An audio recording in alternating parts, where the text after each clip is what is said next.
Hello friends, हमारे आज के इस वीडियो में आप सभी का स्वागत है।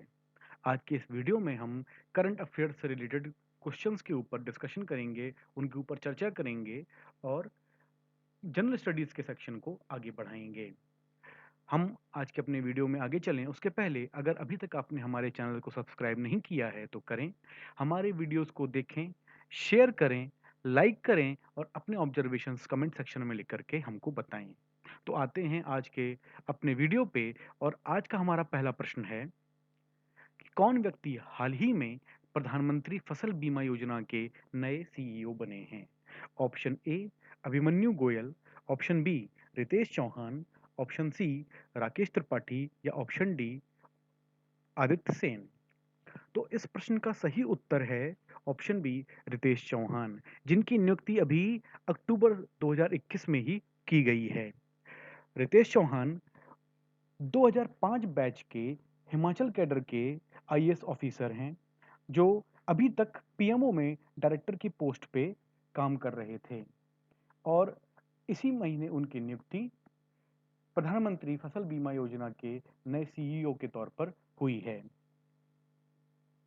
इसके अलावा उनको department of agriculture and farmers welfare में सीईओ और जॉइंट सेक्रेटरी एग्रीकल्चर भी बनाया गया है और उनका जो कंबाइंड टेन्योर है वो 22 सितंबर सन 2023 तक रहने वाला है, जो तकरीबन 7 साल का होगा। इसके अलावा पीएमओ में ही डायरेक्टर हिमाचल कैडर की ही 2005 बैच की आईएएस ऑफिसर मीरा मोहंती की, जो अभी तक पीएमओ में डायरेक्टर की पोस्ट पर थी, उनकी नियुक्ति संयुक्त सचिव जॉइंट सेक्रेटरी की पोस्ट पर की गई है। इसके अलावा उमा नंदूरी, जो 1993 बैच की उड़ीसा कैडर की इंडियन फॉरेस्ट सर्विसेज की ऑफिसर हैं, उनकी नियुक्ति जॉइंट सेक्रेटरी की पोस्ट पर आजादी का Amrit Mahotsav under ministry of culture के तौर पर की गई है। उसके अलावा विपुल बंसल की नियुक्ति जॉइंट सेक्रेटरी के तौर पर डिपार्टमेंट ऑफ कॉमर्स में की गई है। आशीष कुमार की नियुक्ति जॉइंट सेक्रेटरी के तौर पर डिपार्टमेंट ऑफ होम अफेयर्स में की गई है। पवन कुमार साइन की नियुक्ति joint secretary economic advisory council to prime minister NITI Aayog के तौर पर की गई है। अमितेश कुमार सिन्हा की नियुक्ति joint secretary ministry of electronics and IT के तौर पर की गई है। समीर शुक्ला की नियुक्ति joint secretary department of financial services के तौर पर की गई है। सौम्या गुप्ता की नियुक्ति joint secretary department of higher education के तौर पर की गई है। हरीश चंद्र चौधरी की नियुक्ति जॉइंट सेक्रेटरी एनएचआरसी के तौर पर की गई है। कुलदीप नारायण की नियुक्ति joint secretary ministry of housing and urban affairs के तौर पर की गई है। वंदना कुमार की नियुक्ति joint secretary ministry of new and renewable energy के तौर पर की गई है और एन युवराज की नियुक्ति joint secretary department of pharmaceuticals के तौर पर की गई है। तो यहाँ पर इस प्रश्न में हमने पूछा था प्रधानमंत्री फसल बीमा योजना, जिसका सही उत्तर है ऑप्शन बी रितेश चौहान। अब अपने अगले प्रश्न के ऊपर आते हैं। कौन व्यक्ति हाल ही में भारतीय बैंक संघ के नए अध्यक्ष बने हैं। Option A NC Chaudhary, option B MS Bansal, option C A K Goyal या ऑप्शन डी पीजे कमलनाथन। तो इस प्रश्न का सही उत्तर है option C A K Goyal, जिनका पूरा नाम है अतुल कुमार गोयल। अतुल कुमार गोयल यूको बैंक के मैनेजिंग डायरेक्टर की पोस्ट पर काम कर रहे थे, जिनको अभी नया इंडियन बैंक एसोसिएशन का, भारतीय बैंक संघ का नया अध्यक्ष नियुक्त किया गया है। और इसके अलावा ए के गोयल ने राजकिरण राय, जो यूनियन बैंक के प्रबंध निदेशक थे, मैनेजिंग डायरेक्टर थे और सीईओ की पोस्ट पे काम कर रहे थे, उनकी जगह पर इस पद को ग्रहण किया हुआ है।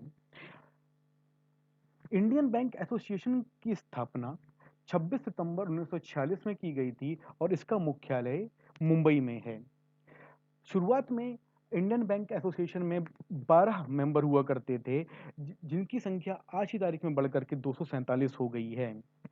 और इसके पहले इस एसोसिएशन में 3 डेप्यूटी चेयरमैन भी नियुक्त किए जाते हैं, एक चेयरमैन और 3 डेप्यूटी चेयरमैन। तो स्टेट बैंक ऑफ इंडिया के चेयरमैन दिनेश कुमार खारा को डेप्यूटी चेयरमैन बनाया गया है।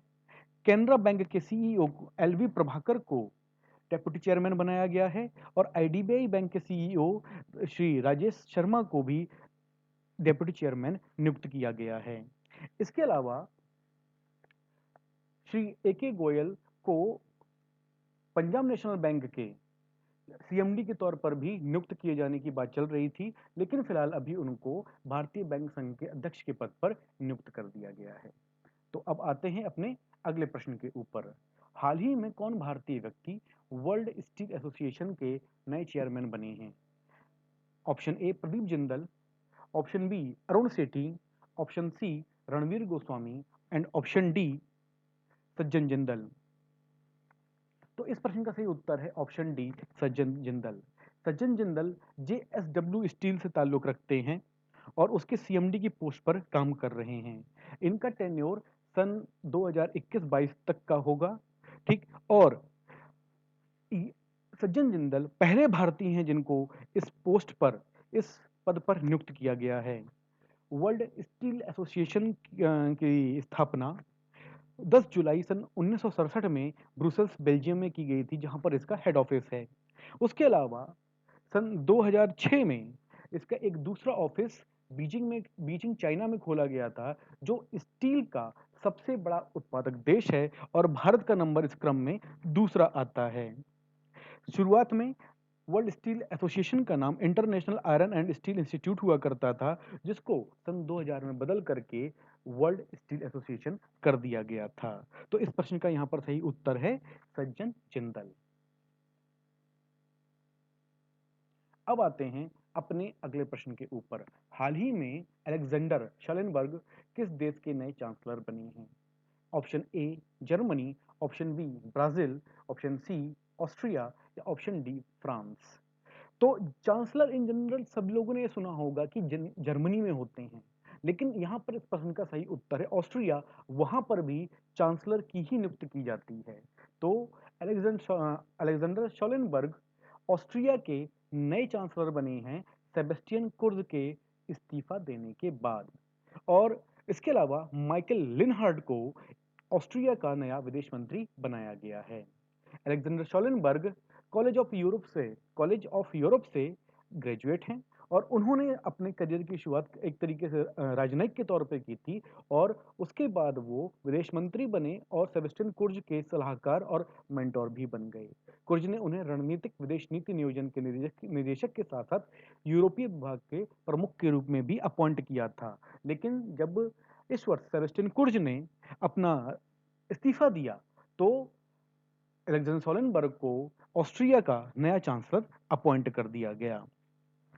और ये जो डेवलपमेंट है वो 11 अक्टूबर सन 2021 को हुआ था। अब आते हैं अपने अगले प्रश्न के ऊपर। हाल ही में किसे 22वां लाल बहादुर शास्त्री राष्ट्रीय पुरस्कार दिया गया है? Option A Sonu Sood, option B Amitabh Bachchan, option C Avani Lekhara या ऑप्शन डी रणदीप गुलेरिया। तो इस प्रश्न का सही उत्तर है ऑप्शन डी रणदीप गुलेरिया, जो एम्स के डायरेक्टर भी हैं। अखिल भारतीय आयुर्विज्ञान संस्थान एम्स के डायरेक्टर की पोस्ट पर भी हैं और उनको अपनी उत्कृष्टता के लिए चिकित्सा के क्षेत्र में और महामारी जागरूकता के क्षेत्र में उत्कृष्टता के लिए यह सम्मान दिया गया है। और कहीं ना कहीं इस विगत एक वर्ष में महामारी को लेकर के जागरूकता बढ़ाने में उनका जो योगदान रहा है वो बहुत ही सराहनीय रहा है। सन 2019 में ये पुरस्कार डॉक्टर मंजू शर्मा को दिया गया था और इस पुरस्कार की शुरुआत सन 1999 में की गई थी। वैसे तो ये पुरस्कार राष्ट्रपति के द्वारा दिया जाता था, लेकिन इस बार ये पुरस्कार वाइस प्रेसिडेंट श्री वेंकैया नायडू के हाथों दिया गया था। तो इस प्रश्न का सही उत्तर है ऑप्शन डी एम्स के डायरेक्टर डॉक्टर रणदीप गुलेरिया। अब आते हैं अपने अगले प्रश्न के ऊपर। हाल ही में किसे वर्ष 2021 का आर्यभट्ट पुरस्कार दिया गया है? Option A K Raman Chandel, option B G Satish Reddy, option C M Pranay Gupta, option D J Varun Chopra. ठीक, तो इसका सही उत्तर है option B G Satish Reddy. Aryabhata एक भारतीय गणितज्ञ जिनका जन्म 5वीं शताब्दी में हुआ था उनकी याद में दिया जाता है। उसके अलावा 1975 में जो भारत का पहला उपग्रह छोड़ा गया था, उसका नाम भी आर्यभट्ट था, तो कहीं न कहीं उसकी याद में इस पुरस्कार का नाम आर्यभट्ट रखा गया था।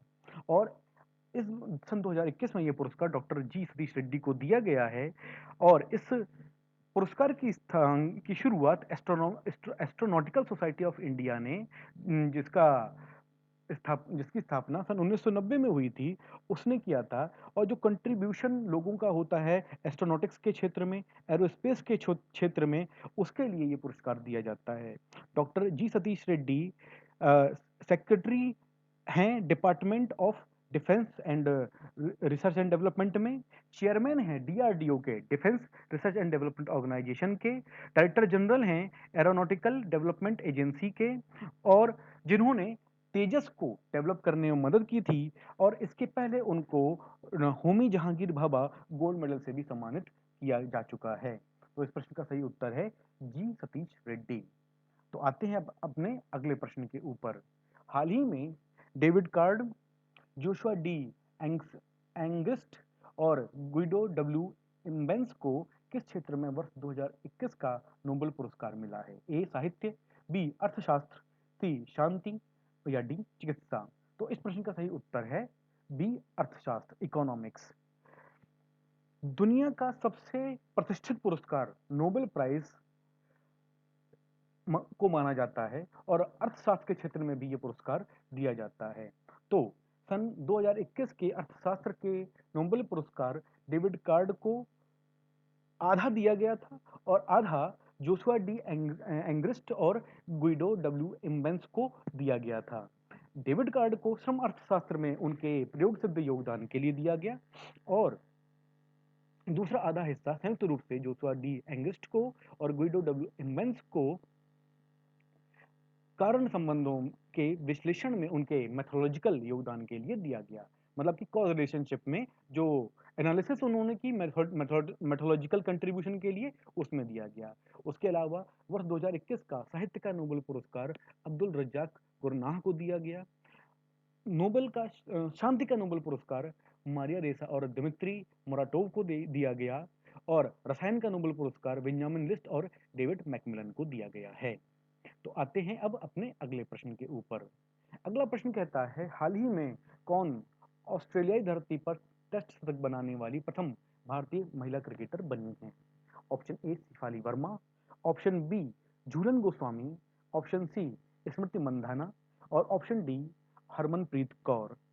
तो भारत में क्रिकेट बहुत ही लोकप्रिय खेल है, न सिर्फ पुरुषों के क्षेत्र में बल्कि महिलाओं के क्षेत्र में भी। और इस प्रश्न का सही उत्तर है ऑप्शन सी स्मृति मंधना, जिन्होंने अभी जल्दी ही हुए पिंक बॉल टेस्ट में अपना शतक बनाया और वो पहली भारतीय महिला क्रिकेटर बनी जिन्होंने ऑस्ट्रेलियाई धरती पर शतक बनाया है।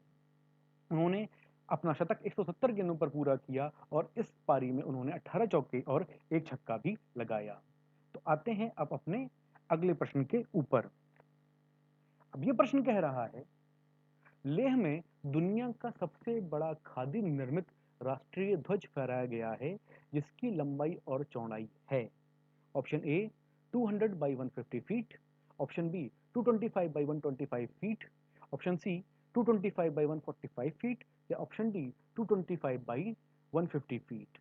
तो अगर हमको इन चारों ऑप्शन में से सही ऑप्शन चूज करना है तो उसका सबसे अच्छा तरीका ये है कि तिरंगे ध्वज की लंबाई और चौड़ाई का अनुपात 3:2 होता है, 3:3 का होता है। तो अगर हम इनमें से अनुपात को ही देख लें तो हमको ये समझ में आता है कि ऑप्शन डी में ही वो 3 और 2 का अनुपात वहां पर हमको दिखाई दे रहा है। तो इस प्रश्न का सही उत्तर है ऑप्शन डी। 2 अक्टूबर सन 2021 को लेह में दुनिया का सबसे बड़ा खादी निर्मित राष्ट्रीय ध्वज तिरंगा फहराया गया। इसकी लंबाई 225 फीट और चौड़ाई 150 फीट थी। इसका वजन 1400 किलोग्राम का था और टोटल एरिया जो कवर्ड था इस ध्वज के द्वारा, इस फ्लैग के द्वारा, वो 37,500 स्क्वायर फीट है। और इस ध्वज को तैयार करने में करीब करीब 49 दिन का समय लगा। तो इस प्रश्न का सही उत्तर है ऑप्शन डी 225 बाई 150 फीट। तो आते हैं अपने अगले प्रश्न के ऊपर और आज के इस वीडियो के अंतिम प्रश्न के ऊपर, जिसका उत्तर आपको कमेंट सेक्शन में लिख करके हमको बताना है। और ये प्रश्न है, किस खेल से संबंधित भारतीय खिलाड़ी रुपिंदर पाल सिंह ने अंतरराष्ट्रीय खेल से संन्यास लिया है? Option A hockey, option B kabaddi, option C badminton और ऑप्शन डी टेनिस। हमको आपके जवाब का इंतजार रहेगा और ये भी देखेंगे कि कौन इस सवाल का सही जवाब दे पाता है।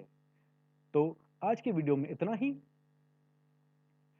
आप हमारे वीडियोस को देखते रहिए, हमारे चैनल को सब्सक्राइब करिए, हमारे चैनल को अपने दोस्तों के साथ में शेयर करिए और जो भी आपके ऑब्जर्वेशंस समझ में आते हैं वो हमको कमेंट सेक्शन में लिख करके बताइए।